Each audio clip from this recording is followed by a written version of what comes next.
जज ने अंतिम पेशी में अपना फैसला सुनाते हुए कहा, आप दोनों का तलाक मंजूर किया जाता है।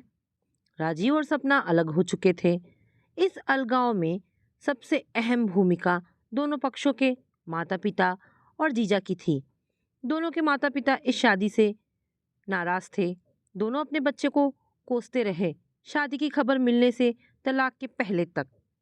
दूसरी जाति में विवाह, घर परिवार, समाज, रिश्तेदारों में नाक कटा कर रख दी। कितने लाड़ प्यार से पाल पोस कर बड़ा किया था, कितने ही सपने देखे थे, लेकिन प्यार में पगलाए कहाँ सुनते हैं किसी की।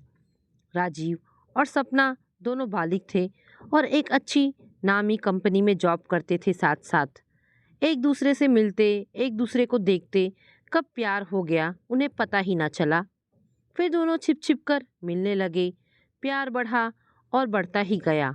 बात यहाँ तक आ गई कि एक दूसरे के बिना जीना मुश्किल होने लगा। वे जानते थे कि एक मध्यम वर्गीय परिवार में दूसरी जाति में विवाह निषेध है।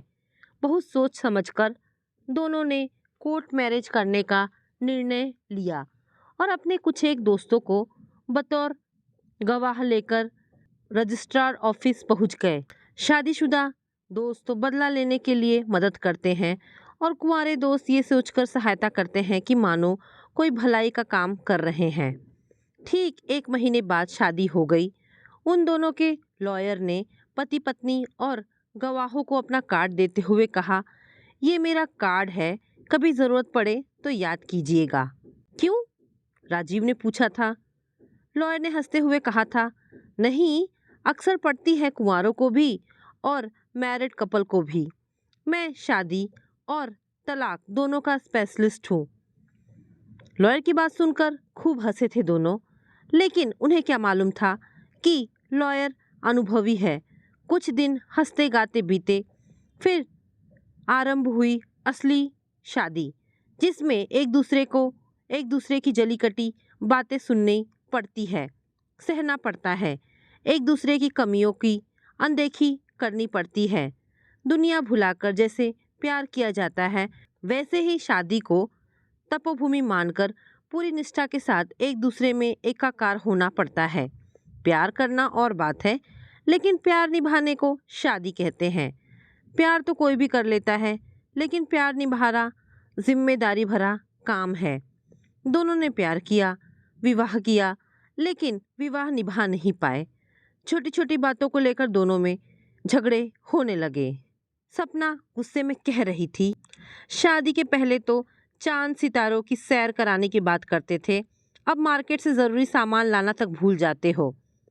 शादी हुई है या कैद? दिन भर दफ्तर में खटते रहो और दफ्तर के बाद घर के कामों में लगे रहो, यह नहीं कि कोई सहायता कर दो। साहब घर आते ही पलंग पर फैलकर टीवी देखने बैठ जाते हैं और हुक्म देना शुरू, पानी लाओ, चाय लाओ, भूख लगी है, जल्दी खाना बनाओ, वगैरह वगैरह। राजीव प्रत्युत्तर में कहता, मैं भी तो ऑफिस से आ रहा हूँ, घर का काम करना पत्नी की जिम्मेदारी है। तुम्हें तकलीफ हो तो जॉब छोड़ दो। लोगों को मुश्किल से जॉब मिलती है और मैं लगी लगाई जॉब छोड़ दूँ तो फिर घर के कामों का रोना मुझे मत सुनाया करो। इतना भी नहीं होता कि छुट्टी के दिन कहीं घुमाने ले जाए। पिक्चर, पार्टी, पिकनिक सब बंद हो गया है। ऐसी शादी से तो कुंवारे ही अच्छे थे। तो तलाक ले लो। राजीव के मुंह से आवेश में निकल तो गया, लेकिन अपनी फिसलती जबान को कोसकर चुप हो गया। तलाक का शब्द सुनते ही सपना को रोना आ गया। अचानक से मम्मी का फ़ोन और अपनी रुलाई रोकने की कोशिश करते हुए बात करने से मम्मी भाप गई कि सपना सुखी नहीं है। सपना की मम्मी दूसरे ही दिन बेटी के पास पहुंच गई। मम्मी के आने से सपना ने छुट्टी ले लिया। राजीव काम पर चला गया। मम्मी ने कहा, मैं तुम्हारी माँ हूँ। फ़ोन पर आवाज़ से ही समझ गई थी। अपने हाथ से अपने पैर पर कुल्हाड़ी मारी है तुमने। अगर दुखी है तो अपने घर चल। अभी मम्मी पापा जिंदा है तुम्हारे। देखने में भी सुंदर हो, खुद कमाती हो, लड़कों की कोई कमी नहीं है। जाट समाज में अपनी बड़ी बहन को देखो, कितनी सुखी है। पति साल में 5-6 बार मायके लेकर आता है और आगे पीछे घूमता है। एक तुम हो, तुम्हें तो परिवार से अलग करके विवाह के नाम पर सिवाय दुख के क्या मिला? पति की बेरुखी और तलाक शब्द से दुखी पत्नी को जब माँ की सांत्वना मिलती है तो वो फूट फूट कर रोने लगी। मम्मी ने उसे सीने से लगाकर कहा, 2 साल से अपना मायका नहीं देखा, अपने पापा और बहन से नहीं मिली, चलो घर चलने की तैयारी करो। सपना ने कहा, मम्मी लेकिन राजीव को बताए बिना कैसे आ सकती हूँ? शाम को जब मैं घर पर नहीं मिलूंगी तो वे क्या सोचेंगे? मम्मी ने गुस्से में कहा, जिस आदमी ने कभी तुम्हारी खुशी के बारे में नहीं सोचा, उसके बारे में अब भी इतना सोच रही हो? उसकी पत्नी हो, गुलाम नहीं। फोन करके बता देना। सपना अपनी मम्मी के साथ मायके आ गई।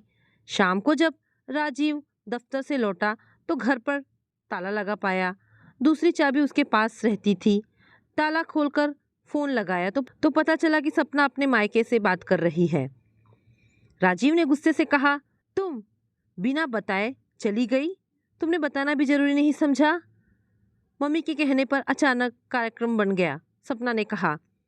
राजीव ने गुस्से में ना जाने क्या क्या कह दिया। उसे स्वयं ही समझा नहीं आया कहते वक्त, बस गुस्से में बोलता गया, ठीक है वही रहना, अब यहाँ आने की कोई ज़रूरत नहीं है। मेरा और तुम्हारा रिश्ता खत्म, आज से तुम मेरे लिए मर। उधर से रोते हुए सपना की आवाज़ आई, अपने मायके ही तो आई हूँ, वह भी मम्मी के साथ। उसमें तभी सपना की मम्मी ने उसे फ़ोन झटकते हुए कहा, बहुत रुला लिया मेरी बेटी को, यह मत समझना कि मेरी बेटी अकेली है, अभी उसके मम्मी पापा जिंदा है, एक रिपोर्ट में ना सारी अकड़ भूल जाओगे। राजीव ने गुस्से में फ़ोन पटक दिया और दुखी होकर सोचने लगा, जिस लड़की के प्यार में अपने माता पिता, भाई बहन, समाज, रिश्तेदार सब छोड़ दिए, आज वही मुझे बिना बताए चली गई। उस पर उसकी मम्मी कोर्ट कचहरी की धमकी दे रही है। अगर उसका परिवार है तो मैं भी तो कोई अकेला नहीं हूँ। राजीव भी अपने घर चला गया। उसके परिवार के लोगों ने भी यही कहा, तुमने एक अलग जाति के लड़की से शादी करके जीवन की सबसे बड़ी भूल की है, तलाक लो और छुटकारा पाओ, हम समाज की किसी अच्छी लड़की से शादी करवा देंगे। विवाह 2 परिवारों का मिलन है, जो भूल हो गई उसे भूल जाओ। अभी तुम्हारी उम्र ही क्या है, अच्छे दिखते हो, अच्छा कमाते हो, अभी भी कुछ नहीं बिगड़ा है। सुबह का भूला शाम को घर आ जाए तो उसे भूला नहीं कहते। अच्छा हुआ कि कोई बाल बच्चा नहीं हुआ, वरना फंस गए होते बुरी तरह, पूरी जिंदगी बर्बाद हो जाती। फिर तुम्हारे बच्चों की शादी किस जात में होती? प्यार तभी तक सार्थक है जब तक वह निभ जाए, यदि बीच में टूट जाए तो उसे अपने पराये सब गलती कहते हैं। यदि यही विवाह जाति में होती तो माता पिता समझा बुझाकर बच्चों को सलाह देते, शादी कोई मजाक नहीं है, थोड़ा बहुत सुनना पड़ता है। पत्नी का धर्म है कि जहाँ से डोली उठे वहीं से जनाजा।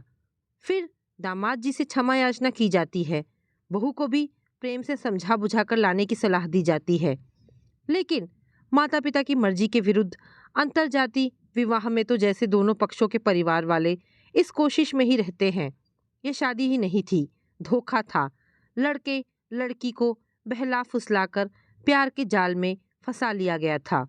उनकी बेटा बेटी तो सीधा साधा था। अब डिवोर्स ही एकमात्र रास्ता है। यह विवाह टूट जाए तो ही सबकी भलाई है। ऐसे में जीजा नाम के प्राणी को घर का सम्मानित व्यक्ति समझ सलाह ली जाती है, और जीजा वही कहता है जो सास ससुर। समाज कहता है इस गठबंधन के बंध तोड़ने का काम जीजा को आगे बढ़ाकर किया जाता है। जब राजीव सपना से और सपना राजीव से बात करना चाहते तो दोनों तरफ से माता या पिता फोन उठाकर खरी खोटी सुनाकर डिवोर्स की बात पर अड़ जाते और बच्चों के कान में उल्टे सीधे मंत्र फूंककर एक दूसरे के खिलाफ घृणा पैदा कर देते। डिवोर्स की पहली पेशी में ही पति पत्नी आपस में बात न कर पाए। इस उद्देश्य से घर से समझा बुझाकर लाया गया था कोर्ट में, और साथ में माता पिता जीजा हरदम बने रहते कि कहीं कोई बात ना हो जाए। इस बीच सपना ऑफिस नहीं गई। उसने इंदौर में तबादला करवा लिया था, या कहे करवा दिया गया। मजिस्ट्रेट के पूछने पर दोनों पक्षों ने डिवोर्स के लिए रजामंदी दिखाई। फिर दूसरी पेशी में उनके वकीलों ने दलीलें दी। तीसरी पेशी में पत्नी और पति को साथ में थोड़े वक्त के लिए छोड़ा गया। कुछ झिझक, कुछ गुस्सा, कुछ दबाव के चलते कोई फैसला नहीं हो पाया और चौथी पेशी में डिवोर्स मंजूर कर लिया गया। इस बीच 4 वर्ष गुजर गए। जिस जोर शोर से परिवार के लोगों ने दोनों का तलाक करवाया था, उसी तरह शादी की कोशिश भी की, लेकिन जो जवाब उन्हें मिलते, उन जवाब से खींचकर वे अपने बच्चों को ही दोषी ठहराते। तलाकशुदा से कौन शादी करेगा? 35 साल बड़ा 2 बच्चों का पिता चलेगा जो विधुर है। घर से भागकर पराई जाति के लड़के से शादी, फिर तलाक। एक व्यक्ति है तो लेकिन अपाहिज है, एक और है लेकिन सजा काट रहा है लड़की से जबरदस्ती के केस में। मम्मी ने गुस्से में कह दिया, सपना, तुम भागकर शादी करने की गलती न करती तो मजाल थी ऐसे रिश्ते लाने वालों की। समाज माफ नहीं करता। फिर मम्मी ने समझाते हुए कहा, ऐसी बहुत सी लड़कियां हैं जो बिना शादी के ही परिवार की देखरेख में जीवन गुजार देती हैं। तुम इंदौर में भाई भाभी के साथ रहो, अपने भतीजे भतीजियों की बुआ बनकर उनकी देखरेख करो। सपना ने भाभी को भी धीरे से भैया से कहते सुन लिया था कि दीदी की अच्छी सैलरी है, हमारे बच्चों को सपोर्ट हो जाएगा। मन मारकर वह भाई भाभी के साथ रहने लगी। भाभी के हाथ में किचन था। भैया ड्राइंग रूम में अपने दोस्तों के साथ गप्पे लड़ाते, टीवी देखते रहते। वह दिन भर थकी हारी ऑफिस से आती तो दोनों बच्चे उसे पढ़ाने या उसके साथ खेलने की जिद करते उसके कमरे में आकर। कुछ ऐसा ही हाल राजीव के साथ हुआ तलाक के बाद। कुछ ऐसा ही राजीव के साथ हुआ डिवोर्स के बाद। जहाँ भी उसके विवाह की बात चलती तो लड़का तलाकशुदा है, कोई गरीब ही अपनी लड़की मजबूरी में दे सकता है, कौन जाने कोई बच्चा भी हो। फिर तलाश की गई लड़की की उम्र बहुत कम होती या उसे बिल्कुल पसंद ना आती। पिताजी गुस्से में कहते, दामन पर दाग लगा है, फिर भी पसंद नापसंद बता रहे हो। फिर भी तुम्हारी जिंदगी को सुखी बनाने के लिए कर रहे हैं तो 10 कमियां निकाल रहे हैं जनाब। पढ़ी लिखी नहीं है, बहुत कम उम्र की है, दिखने में ठीक ठाक नहीं है। परिवार के ताने से तंग आकर राजीव ने कई बार ट्रांसफ़र कराने की सोची, लेकिन सफलता नहीं मिली। इन 4 सालों में वह सब सुनता रहा और एक दिन उसे प्रमोशन मिल गया और उसका ट्रांसफ़र इंदौर हो गया। उसे सोमवार तक ऑफिस ज्वाइन करना था। शनिवार को उसने कंपनी से मिले नौकर की मदद से कंपनी के क्वार्टर में सारी सामग्री जुटा ली। रविवार को उसने बाकी छोटा मोटा घरेलू उपयोग का सामान लिया और मन बहलाने के लिए 6 बजे के शो का टिकट लेकर पिक्चर देखने चला गया। ठीक 9 बजे पिक्चर खत्म हुई और वह एमपी नगर से होकर निकला जहां उसका दफ्तर था। सोचा ऑफिस देख लूं ताकि कल आने में आसानी हो। एमपी नगर से ऑफिस पर नज़र डालते हुए वह अंदर की गलियों से सीधे रोड पर पहुंचने का रास्ता खोज रहा था। जनवरी की ठंड भरी रात, गलियां सुनसान थी। उसे अपने से थोड़ी दूर एक स्त्री आगे की ओर तेज कदमों से जाती हुई दिखाई पड़ी। राजीव को लगा शायद वह किसी ऑफिस से काम करके मुख्य रोड पर जा रही हो, जहां से ऑटो, टैक्सी या सिटी बस मिलती है। वो उसके पीछे हो लिया। तभी उस स्त्री के पीछे 3 मनचले जैसे लड़कों ने चलकर भद्दे इशारे व्यंग करने शुरू कर दिए। ओ मैडम, इतनी रात को कहाँ? घर छोड़ दे या कहीं और? फिर तीनों ने उसे घेर कर उसका रास्ता रोक लिया। वो महिला चीखी। राजीव तब तक और पास आ चुका था। एक मनचले ने उसे थप्पड़ मारकर चुप रहने को कहा। महिला फिर चीखी। उसे चीख जानी पहचानी लगी। उसके दिल में कुछ हुआ। करीब आया तो वह उस महिला को देखकर आश्चर्य में पड़ गया। यह तो सपना है। वह चीखा, क्या हो रहा है? शर्म नहीं आती तुम्हें? एक मवाली हंसकर बोला, लो, हीरो भी आ गया। उसने चाकू निकाल लिया। सपना भी राजीव को पहचानकर उन बदमाशों से छूटकर दौड़कर राजीव से लिपट गई। वो डर के मारे कांप रही थी। राजीव उसे तसल्ली दे रहा था। कुछ नहीं होगा सपना, मैं हूं ना। इससे पहले मनचला आगे बढ़ता तभी पुलिस की एक जीप रुकी सायरन के साथ। पुलिस ने तीनों को घेर लिया। पुलिस इंस्पेक्टर ने पूछा, आप लोग इतनी रात यहाँ कैसे? जी, ऑफिस में लेट हो गई थी। और आप? मैं भी इसी ऑफिस में हूँ, थोड़ा आगे पीछे हो गए थे। सपना जिस तरह राजीव के साथ सिमटी थी, उसे देखकर पुलिस इंस्पेक्टर ने कहा, आप पति पत्नी को साथ साथ चलना चाहिए। तभी 3 मवालियों में से एक ने कहा, वही तो साहब, अकेली औरत, सुनसान सड़क। हमने सोचा कि इससे पहले कि उसकी बात पूरी हो जाती, इंस्पेक्टर ने एक थप्पड़ जड़ते हुए कहा, कहाँ लिखा है कानून में कि अकेली औरत सुनसान सड़क और रात में नहीं घूम सकती है? और घूमती दिखाई दे तो क्या तुम्हें जोर जबरदस्ती का अधिकार मिल जाता है? इंस्पेक्टर ने कहा, आप जाइए, ये हवालात की हवा खाएंगे। तुम यहाँ कैसे? सपना ने पूछा। प्रमोशन पर, राजीव ने कहा। और परिवार? सपना ने पूछा। अकेला हूँ। और तुम्हारा परिवार? अकेली हूँ, भाई भाभी के साथ रहती हूँ। शादी नहीं की? हुई नहीं। और तुमने? ऐसा ही मेरे साथ समझ लो। ऑफिस में तो दिखे नहीं, कल से ज्वाइन करना है। फिर थोड़ी चुप्पी छाई रही। राजीव ने बात आगे बढ़ाई, खुश हो तलाक लेकर? वह चुप रही और फिर उसने पूछा, और तुम? दूर रहने पर ही अपनों की ज़रूरत का एहसास होता है, उनकी कमी खलती है, याद आती है, लेकिन तब तक देर हो चुकी होती है। क्यों? क्या हम दोनों में से कोई मर गया है जो देर हो चुकी है? सपना ने राजीव के मुंह पर हाथ रखते हुए कहा, मरे तुम्हारे दुश्मन। उन दोनों ने पास के एक शानदार रेस्टोरेंट में खाना खाया। घर चलोगी मेरे साथ? कंपनी का घर है। अब हम पति पत्नी नहीं रहे कानून की नज़र में। और दिल की नज़र में क्या कहता है तुम्हारा दिल? शादी करोगे फिर से? कानून समाज के लिए? शादी ही करनी थी तो छोड़कर क्यों गई थी? राजीव ने कहा, औरत की यही कमज़ोरी है, जहाँ स्नेह प्यार मिलता है खिंची चली जाती है। तुम्हारी बेरुखी और मम्मी की प्यार भरी बातों में चली गई थी। कुछ मेरी भी गलती थी, मुझे तुम्हारा ध्यान रखना चाहिए था। लेकिन अब फिर कभी झगड़ा हुआ तो छोड़कर तो नहीं चली जाओगी? राजीव ने पूछा।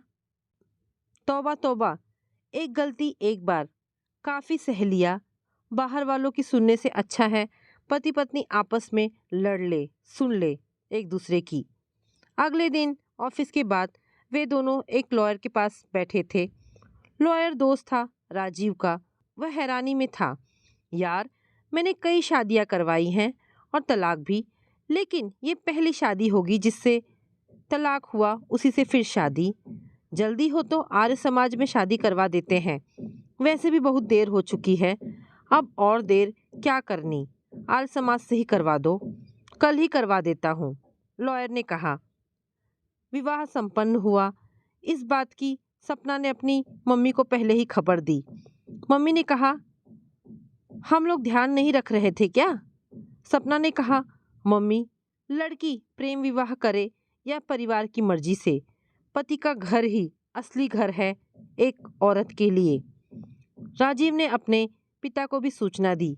उन्होंने कहा, शादी दिल तय करता है, अन्यथा तलाक के बाद उसी लड़की से शादी कहाँ हो पाती है। सदा खुश रहो। और इस तरह शादी, फिर तलाक और फिर शादी संपन्न हुई। तो दोस्तों, ये छोटी सी कहानी यहाँ पर समाप्त होती है। आशा करती हूँ कहानी पसंद आई होगी। अगर कहानी पसंद आई है तो प्लीज़ इसे लाइक एंड शेयर करें। दोस्तों, ऐसी ढेरों पारिवारिक और शिक्षाप्रद कहानी सुनने के लिए हमारे चैनल को प्लीज़ सब्सक्राइब करें। धन्यवाद दोस्तों।